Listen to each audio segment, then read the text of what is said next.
Ce jeudi, dans le tuto de la semaine, nous allons être sur Unreal Engine pour voir le plugin Water, qui est encore en mode expérimental, mais qui va donc pouvoir être utilisé pour créer des océans, des rivières, des lacs, comme on va pouvoir le voir. Alors on a déjà réalisé un tuto du jeudi pour la réalisation de la rivière. Ici on va voir donc la mise en place donc d'un lac et en relation aussi avec donc le landscape qui va permettre donc de pouvoir intégrer un élément donc de water body et notamment un lac à l'intérieur du landscape en suivant la forme que l'on va pouvoir définir. Dans ce cours, on va voir les bases donc de Water, du plugin Water, de telle manière de créer de différents espaces d'eau, que ce soit une rivière, un océan, un lac ou une île entourée d'eau aussi. On a différentes possibilités. Donc d'abord, dans un premier temps, il faut installer donc le plugin Water. Donc pour ça, on va venir classiquement dans Edit Plugin et venir enclencher donc au moins le premier, si ce n'est le deuxième et le troisième, de telle manière d'avoir des exemples et d'avoir une partie avancée donc du Water ici, de telle manière de pouvoir avoir donc le plugin et ses fonctionnalités. À partir de ce moment-là, une fois qu'on a fait cela, on a un message.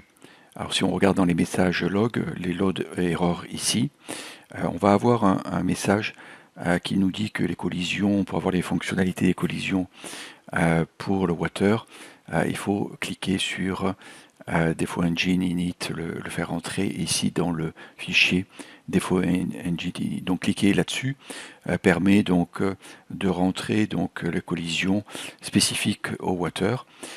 Autrement, bien, on l'aura pas. Alors c'est ce qu'on va voir là, je vais le laisser, je ne vais pas cocher. Je vais juste donc venir créer donc un water. Donc après on retrouve ici dans les éléments. Donc on peut faire all ici. Une fois que le plugin est enclenché, water ici et on a donc voilà. Donc on peut créer par exemple un lac. Donc on va voir qu'on peut le créer de manière hop voilà. Donc bien sûr il déborde. Ici je vais le remonter pour qu'on le voit. Ici, on va pouvoir régler tous les paramètres et tout ça.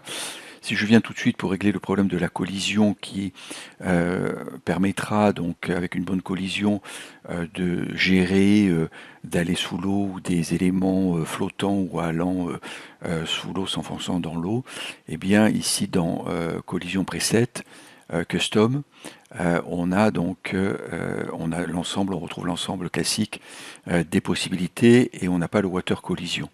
Donc il faut venir ici cliquer sur Add Entry to Defo Engine Init pour pouvoir avoir donc le water collision ici. Ok, voilà.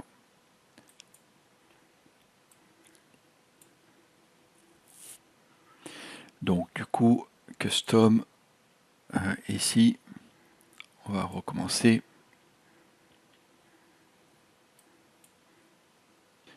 Et donc en remettant donc un nouveau élément, donc body, water body, ici custom, donc water body collision. Voilà.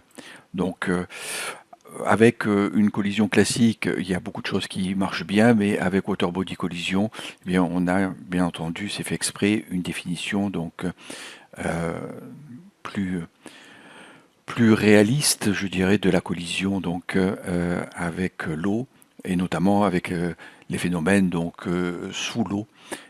Soit le personnage, le third person, peut nager sous l'eau ou marcher sous l'eau même éventuellement, de manière plus réaliste en termes de collision et les objets aussi. Donc, ensuite, on va pouvoir donc créer des éléments qu'on appelle donc des water body ici. On a tout un ensemble de possibilités. Soit on peut les créer de manière indépendante comme je viens de faire ici, donc ils vont être liés par collision seulement aux différents éléments. Donc ici on va réduire par exemple la spline, donc c'est géré en général par une spline, la majorité, notamment pour les principaux, le lake, ici donc le lac, ok, hop, voilà, ici, et on va voir différents paramètres de structure, donc de cet élément water que l'on va pouvoir mettre en place en termes de position, bien entendu. Hop.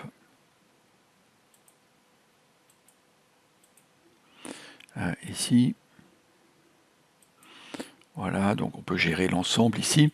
Et donc ici, on a un élément, donc, alors on a dans ce qui a été créé, donc c'est un water body lake, le water zone qui reprend donc la zone influencée par le water body lake ici. Donc c'est ces deux éléments-là que on a mis en place. Donc water body lake, on va retrouver donc l'ensemble des paramètres avec donc le matériel que l'on pourra changer bien entendu. On pourra donc avoir donc une application de la physique et notamment des collisions. J'en parlais justement avec le water body collision ici. Donc on reviendra là-dessus au niveau des paramètres. Donc ça c'est la première méthode. La deuxième méthode donc que l'on va donc tout de suite voir, New Level, c'est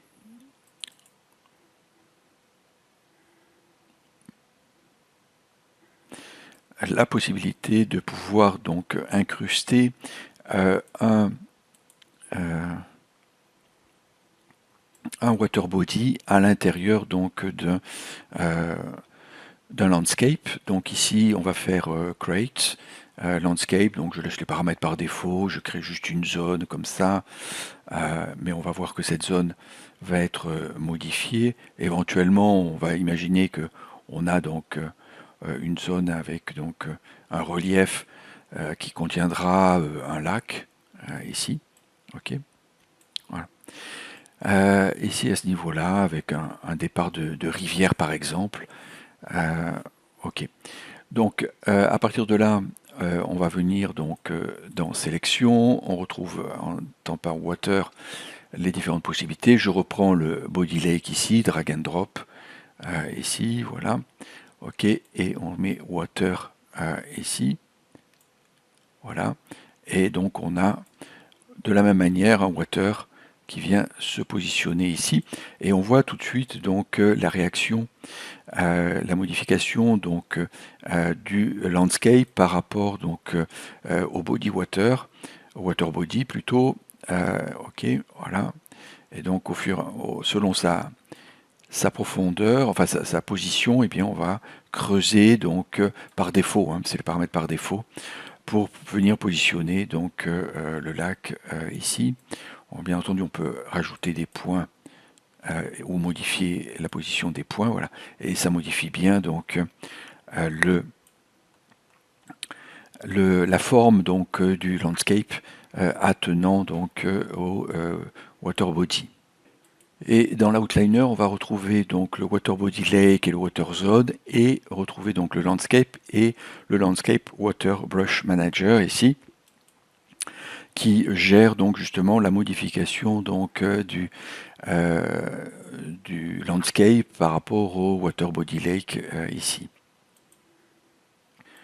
Donc sur la spline, pour la redéfinir, enfin redéfinir le lac, et ici on pourra donc rajouter des points ou les faire évoluer comme on vient de le voir. Bouton dans la souris Add Spline Point Here ici, ce qui va permettre donc de pouvoir modifier donc voilà.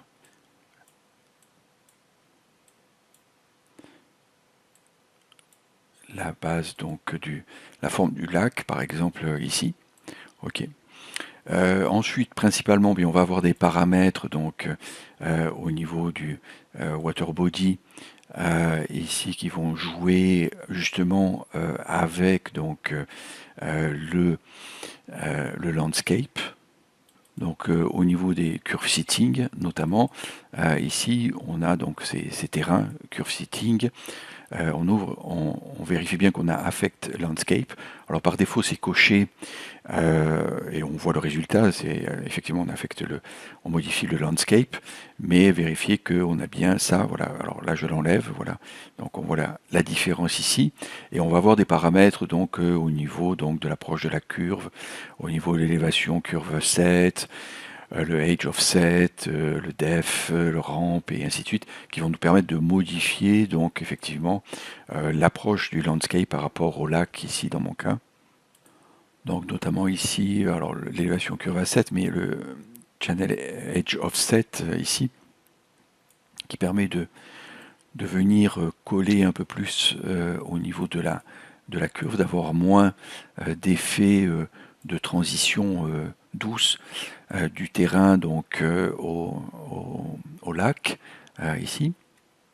Le channel depth, ça va être donc la profondeur ici, si on veut un lac plus ou moins profond. Donc là, on a remonté le niveau du lac, on a quasiment une flaque. En dessous, on a rien. Channel depth 76. Ici, je l'augmente et on a donc le landscape qui se creuse ici, qui va nous permettre d'avoir une profondeur sur lequel on pourra donc, en venant peindre donc des matériaux en multi-layer avec un matériau de type landscape, venir peindre un fond différent du bord qui permettra d'avoir donc à jouer sur une semi-transparence, au moins sur les bords, d'avoir donc un effet de fond de lac par exemple ici. Et le dernier, ce principal ici, c'est la rampe qui va permettre de diluer sur les bords avec le channel offset, edge offset ici. Et puis on a la curve ici qui on peut changer donc pour avoir voilà une approche différente ici.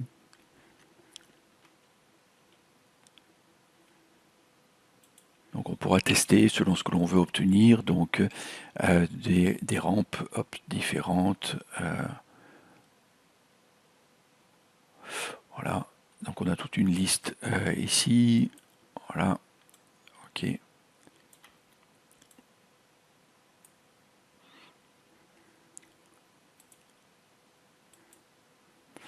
Voilà, ok. Et donc pour reprendre ici, donc pensez donc water body collision ici enclenché. Chaque fois qu'on crée un nouveau water body, il faut venir ici le réenclencher. Il ne se met pas par défaut si on crée un water body en water body collision ici, il se met en mode custom. Et donc il faut venir cliquer ici. Alors notamment si on veut que notre personnage eh bien plonge dans l'eau, on va dire entre guillemets. Voilà ici. Et donc voilà, avec de la profondeur. Alors peut-être j'ai mis un peu trop, il n'arrivera pas à remonter. Ok, ici effectivement. Voilà, mais ça fonctionne ici à ce niveau-là.